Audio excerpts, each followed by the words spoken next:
Hi, ഇത്രയും പെട്ടെന്ന് തന്നെ കാണാൻ പറ്റുമെന്ന് ഞാൻ വിചാരിച്ചില്ലേനു. പുതിയ ടേബിൾ വാങ്ങിയതിൻ്റെയൊക്കെ വീഡിയോ അടുത്തതായിട്ട് പോസ്റ്റ് ചെയ്യാന്ന് പറഞ്ഞിട്ടുണ്ടായിരുന്നു. സോ ആ ഒരു വീഡിയോ ആണ് ഈ വീഡിയോ. ടേബിളിന്റെ കറന്റ് സിറ്റുവേഷൻ എന്താ ഇങ്ങനെയൊക്കെയാണ്. ഞാൻ ഈ മീഷോയിൽ നിന്ന് വാങ്ങുന്ന വാൾ സ്റ്റിക്കേഴ്സ് യൂസ് ചെയ്തിട്ടാണ് ഇത്രയും കാലം കൊണ്ട് നടന്നത്. ആക്ച്വലി ഇത് ആർക്കും വേണ്ടാണ്ടൊരു ടേബിളേനു. കുറച്ച് അന്ധകാലത്ത് എനിക്ക് സ്വന്തമായിട്ട് ഒരു സ്റ്റഡി ടേബിളൊക്കെ ഉണ്ടായിരുന്നു. ഏസ്തറ്റിക്കിനെ ബാധിക്കലോ എന്ന് വിചാരിച്ചിട്ട് അതൊക്കെ അപ്പം തന്നെ ഒഴിവാക്കി. അതിലാണെങ്കിൽ കുറെ ലോക്കറും മാറ്റിയതൊക്കെ ഉണ്ടായിട്ട് കാലൊന്നും വെക്കാൻ പറ്റൂല. ഈ ടേബിൾ എവിടുന്ന് വന്നതാണെന്നൊന്നും എനിക്ക് ഓർമ്മയില്ല. അപ്പൊ ഞാൻ ഇത് നൈസായിട്ട് എടുത്തിട്ട് അതിന്റെ മേലെ എന്തോ ഒരു സാധനം വെച്ചിട്ട് കവർ ചെയ്തെന്ന്. അപ്പൊ പിന്നെ എനിക്കില്ലാത്ത ഹാപ്പിനെസ് ഇല്ലേനി. കാരണം സ്വന്തം ഒരു ടേബിളേ 4 കാല് മാത്രം, പിന്നെ അടിയിൽ ലോക്കറും മറ്റേതൊന്നും ഇല്ലാത്തത്. ഒരു ടൈമിലാണ് മീഷോനകത്ത് ഇങ്ങനെ വാൾ സ്റ്റിക്കേഴ്സ് വാങ്ങാൻ കിട്ടും, അത് യൂസ് ചെയ്തിട്ട് നമ്മളെ ടേബിളിന്റെ ടോപ്പ് ഇങ്ങനെ സെറ്റ് ചെയ്യാന്നൊക്കെ ഞാൻ അറിയുന്നത്. അത് ഒട്ടിക്കുമ്പോഴാണെങ്കിൽ പാച്ച് വർക്കൊക്കെ ചെയ്യണം. പിന്നെ ഇതിന്റെ മേലുള്ളത് ഫ്ലൈവുഡ് അല്ല, കുറച്ച് റഫ് സർഫേസ് ആയതുകൊണ്ട് എപ്പോഴും ആ വാൾപേപ്പർ ഇങ്ങനെ കീറിപ്പോ. സേവ് ചെയ്ത് വെച്ച് കുറച്ച് പൈസ ആയപ്പോൾ എന്റെ മൈൻഡിൽ ഇങ്ങനെ കുറെ സാധനം വാങ്ങണമെന്നുണ്ട്. പക്ഷേ അസിസ്റ്റന്റ് ആയിട്ട് ഞാൻ ആ സമയത്ത് റീൽസ് പോസ്റ്റ് ചെയ്യുന്നുണ്ടായിരുന്നു. അപ്പൊ എനിക്ക് ഈ ഒരു ടേബിൾ ഒരു ബാഡ് ആയിട്ട് തോന്നിയതിനെ കൊണ്ട് ഞാൻ അത് സ്വിച്ച് ചെയ്ത്. ഇതിന്റെ പേരിൽ റിഗ്രഷൻ ഒന്നുമില്ല, പക്ഷെ ഇതിന്റെ സൈസ് അത്യാവശ്യം ചെറുതാണ്. പിന്നെ ഞാനത് ഫിക്സ് ചെയ്തുകൊണ്ട് നിൽക്കുന്ന സമയത്ത് ഞാനാണെങ്കിൽ ഈ 10-20 സ്ക്രൂസ് ഫുള്ളും കൈയോട് തിരിച്ചാണ് ഫിക്സ് ആക്കിയത്. മെയിൻ ആയിട്ടുള്ള പ്രശ്നം എന്ന് പറഞ്ഞാൽ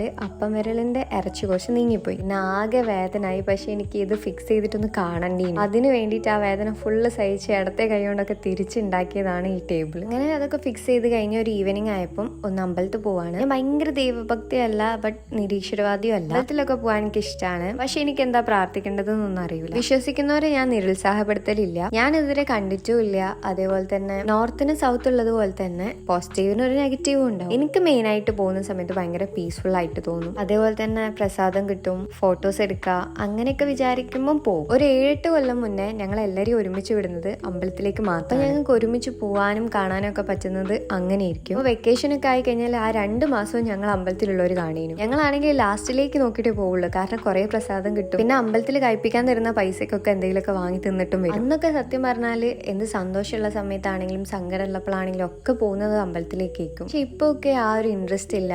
പഴയ പോലെ ആ ഒരു മൂഡുകളോ ഒന്നുമില്ല. എന്തായാലും വിശ്വസിക്കുന്നവർ വിശ്വസിക്കട്ടെ. ഓരോരുത്തർക്കും ഓരോ തരത്തിലുള്ള ഒപ്പീനിയൻസ് അല്ലേ. ഈ ഒരു ഗെയിം കളിച്ചിട്ടുണ്ടോ? ഞാനൊരു 4ാം ക്ലാസ് പഠിക്കുന്ന സമയത്താണ് ഇത് ലാസ്റ്റ് ആയിട്ട് കളിക്കുന്നത്. പർബിൾ പ്ലേസ് എന്നാണ് പേര്. അതേപോലെ തന്നെ ഈ ഒരു ഗെയിം പിന്നെയും കളിക്കാൻ പറ്റിയപ്പോൾ ഉള്ള എക്സൈറ്റ്മെന്റ് എന്ന് പറയുന്നതില്ലേ, എനിക്ക് അറിയൂല അതെങ്ങനെയാ പറഞ്ഞു തരേണ്ടത്. അമ്പലത്തിലൊക്കെ പോയി വന്നതിന് ശേഷം ഒന്ന് ഉറങ്ങിണീറ്റ് അത് കഴിഞ്ഞപ്പോൾ ഞാനൊരു കോഫി ഉണ്ടാക്കി. ഇത് നാടൻ കാപ്പിപ്പൊടിയാണ്, ഇൻസ്റ്റന്റ് അല്ല. ആ ഒരു ഇതില്ലേനും അതിനുണ്ട്. എന്റെ പുതിയ കണ്ണട കേട്ടോ.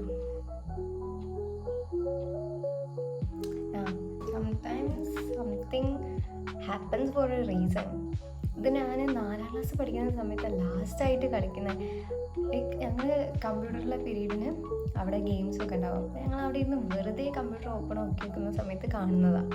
അന്നേരം അത് വെറുതെ കളിക്കും. അങ്ങനെ ഞാനും എനിക്കൊരു ഫ്രണ്ട് അർത്ഥന ഉണ്ടായിരുന്നു. ഞങ്ങൾ രണ്ടാളിങ്ങനെ അങ്ങനെ കളിക്കാം. എൻ്റെ അപ്പുറം ചീത്തൊക്കെ കേൾക്കും, എന്താ നിങ്ങൾ ഗെയിം കളിക്കാൻ വേണ്ടിയിട്ട് വന്നതാണോ അവര്. പക്ഷേ വി ജസ്റ്റ് എൻജോയ്ഡ് ദാറ്റ്. അത് കമ്പ്യൂട്ടറിലായിരുന്നു, ലാപ്പൊന്നുമല്ല, പഴയ മോഡൽ കമ്പ്യൂട്ടർ. ഞാൻ 4ാം ക്ലാസ് പഠിക്കുന്ന സമയത്ത് ആ കമ്പ്യൂട്ടറിന് കൂടുതൽ ഹാപ്പിയാണ്. ഭയങ്കര എന്താ പറയാം, എനിക്കറിയില്ല എങ്ങനെ പറഞ്ഞിട്ടുണ്ടത്. ഞാൻ വിചാരിച്ചില്ല എനിക്ക് പിന്നെ അത് കളിക്കാൻ പറ്റുമെന്ന്. ഞാൻ ഫോണിനകത്ത് കുറച്ച് മുന്നേ ഇങ്ങനെ സെർച്ചൊക്കെ ചെയ്ത് നോക്കിയിട്ടുണ്ടായിരുന്നു. അന്നപ്പം അങ്ങനത്തെ ഒരു ആപ്പേ ഇല്ല, അങ്ങനെയും. പക്ഷെ ഇപ്പം അത് കിട്ടി. ഞാൻ ലാപ്പൊക്കെ ക്ലോസ് ചെയ്ത് വെച്ചു. ലൈക്ക് അത് കുറച്ച് നേരം അത് കളിക്കാനുള്ളൊരു ടെൻഡൻസി കൊണ്ട് കുറച്ച് നേരം ഇരുന്ന് കളിച്ചു. ലാപ്പൊക്കെ ക്ലോസ് ചെയ്ത് വെച്ച് കണ്ണട വയ്ക്കട്ടെ. ലാപ്പ് യൂസ് ചെയ്യുന്ന സമയത്ത് ഞാനിപ്പോൾ ഇത് വെക്കലില്ല. ഞാൻ ജേർണലിങ് ചെയ്യുന്നത് മാത്രമല്ല, എനിക്കൊരു ഡയറി ഉണ്ട്. കിട്ടുന്ന സമയത്ത് ഞാനത് ഫില്ല് ചെയ്യും. അത്യാവശ്യം നല്ല പ്രൈവറ്റ് ആണ്. ഇപ്പം ഞാൻ മെയിനായിട്ട് ജേർണലിംഗ് ഒക്കെ പബ്ലിക്കായിട്ട് ചെയ്യുന്നതുകൊണ്ട് പ്രൈവറ്റ് ആക്കി വെക്കേണ്ടത് പ്രൈവറ്റ് എന്നാക്കി വെക്കാമെന്ന് വിചാരിച്ചിട്ട് ഞാനൊരു ഡയറി കൂടെ കീപ്പ് ചെയ്യുന്നുണ്ട്. ഇതാണ് ഇന്നത്തെ മോട്ടിവേഷൻ.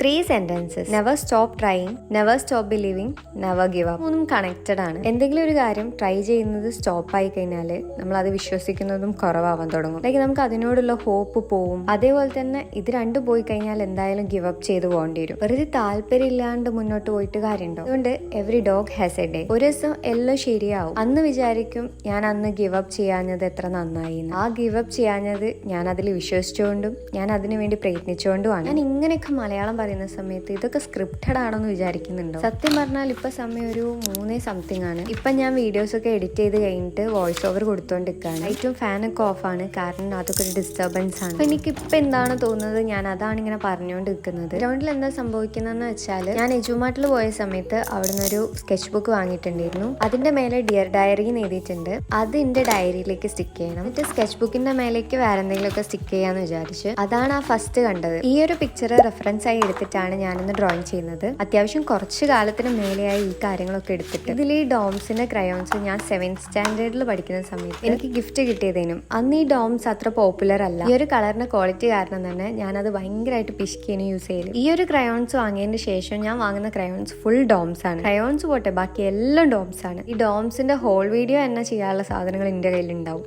ഇന്നൊരു കമന്റ് വന്നിട്ടുണ്ടേനും, ഇതെനിക്ക് എന്തായാലും ഷെയർ ചെയ്യണമെന്ന് തോന്നി. ഫസ്റ്റ് ക്വസ്റ്റ്യൻ, എപ്പോഴെങ്കിലും ജേർണലിംഗ് ചെയ്യുന്നത് മടുത്തിട്ടുണ്ടോന്നാണ്. ഞാൻ ജേർണലിംഗ് ചെയ്യാൻ തുടങ്ങിയിട്ട് അത്യാവശ്യം കുറെ കൊല്ലങ്ങളായി. അതിൽ ഇത്രയും ജങ്ക്സ് ഒക്കെ കളക്ട് ചെയ്ത് വെച്ചിട്ട് ജേർണൽ ചെയ്യാൻ തുടങ്ങിയിട്ട് കുറച്ചായിട്ടുള്ളൂ. ഈ ജങ്ക്സ് ഞാൻ കളക്ട് ചെയ്യാനുള്ള മെയിൻ ഉദ്ദേശം എന്ന് പറഞ്ഞാൽ വലിയ പൈസ മുടക്കേണ്ട ആവശ്യമില്ല. എന്റെ ഫസ്റ്റ് ജേർണലും ലേറ്റസ്റ്റ് ആയിട്ട് ഞാൻ ചെയ്യുന്ന ജേർണലും വെച്ച് നോക്കുമ്പോൾ നല്ല ഡിഫറൻസ് ഉണ്ട്. മെയിൻ ആയിട്ട് ഞാൻ അത് ചെയ്ത് ഇംപ്രൂവ് ചെയ്തിരിക്കുന്നു കുറെ. പിന്നെ പുതിയ ഐഡിയാസ് ഒക്കെ കണ്ടുണ്ട്. പിന്നെ വലിയ സപ്ലൈസസ് ഒന്നും ഇല്ലാണ്ട് നമുക്ക് ചെയ്യാൻ പറ്റും എന്നുള്ളൊരു സാധനം വന്നു. ഞാൻ പക്ഷേ ഇത് സ്റ്റാർട്ട് ചെയ്ത സമയത്ത് ഈ ജേർണൽ ചെയ്യുന്ന ആൾക്കാരുടെ കയ്യിലൊക്കെ സപ്ലൈസസ് നല്ലോണം ഉണ്ടാവും. സ്റ്റിക്കേഴ്സും വാഷി ടേപ്സും അങ്ങനെ പല സാധനങ്ങളും. ഞാൻ എന്റെ സ്മോൾ ബിസിനസിനകത്ത് സ്ക്രാപ്പ് ബുക്ക് ആൽബം ചെയ്ത് കൊടുക്കലുണ്ടായിരുന്നു. ഇപ്പൊ ഫസ്റ്റ് ഒക്കെ കിട്ടുന്ന ഓർഡറിനകത്ത് നിന്ന് കിട്ടുന്ന പൈസക്ക് ഞാൻ വാങ്ങി വെച്ച ഓരോ കാര്യങ്ങളാണ് ഞാനിപ്പോ ജേർണലിനകത്തേക്ക് യൂസ് ചെയ്യുന്നത്. വാഷി ടേപ്സും സിസേഴ്സും കാര്യങ്ങളൊക്കെ ആ സമയത്ത് വാങ്ങിയതാണ്. ഒരേ കാര്യം തന്നെ ഇങ്ങനെ റിപ്പീറ്റഡ് ആയിട്ട് ദിവസം ചെയ്യേണ്ട ഒരു അവസ്ഥ വന്നു കഴിഞ്ഞാൽ ആർക്കാണെങ്കിലും മടുക്കും. അതുകൊണ്ട് തന്നെ കുറെ കാര്യങ്ങൾ ചേഞ്ച് ആക്കിയിട്ട് കൊണ്ടുവരാൻ നോക്കുന്നുണ്ട്. സ്റ്റാർട്ടിങ്ങിലൊക്കെ കുറച്ച് മടുപ്പൊക്കെ ഉണ്ടായിരുന്നു. ലൈക്ക് എന്റെ കയ്യിൽ ബാക്കിയുള്ളവരുടെ കയ്യിലുള്ള പോലെ ഇല്ലാലോ, ആ ഒരു തോട്ടൊക്കെ എനിക്കും ഉണ്ടായിരുന്നു. പക്ഷേ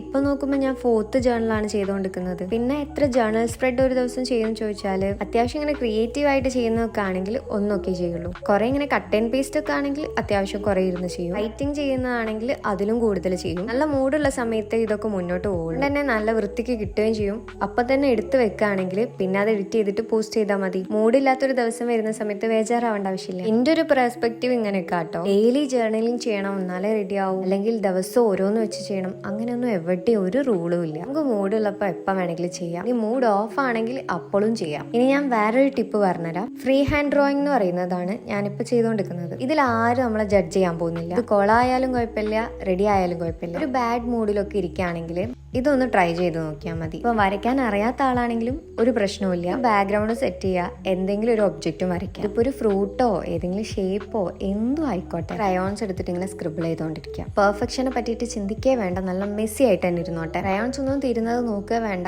പേസ്റ്റൽ ക്രയോൺസ് അങ്ങനെയാണ്. ഇതേപോലത്തെ ഇമേജസ് ഒക്കെ കുറെ പിൻട്രസ്റ്റിലുണ്ട്. ജസ്റ്റ് ഒന്ന് സെർച്ച് ചെയ്ത് നോക്കിയാൽ മതി. ഈ ഓയിൽ പേസ്റ്റൽസ് ഒന്നും ഇല്ലാന്നാണെങ്കിൽ നോർമൽ 10 രൂപേന്റെ ഡോംസിന്റെ ഒക്കെ ക്രയോൺസ് നല്ല ക്വാളിറ്റി ഉണ്ട്. പെൻസിൽ ക്രയോൺസോ സ്കെച്ചസോ എന്താ വെച്ചാൽ അത് യൂസ് ചെയ്യാം.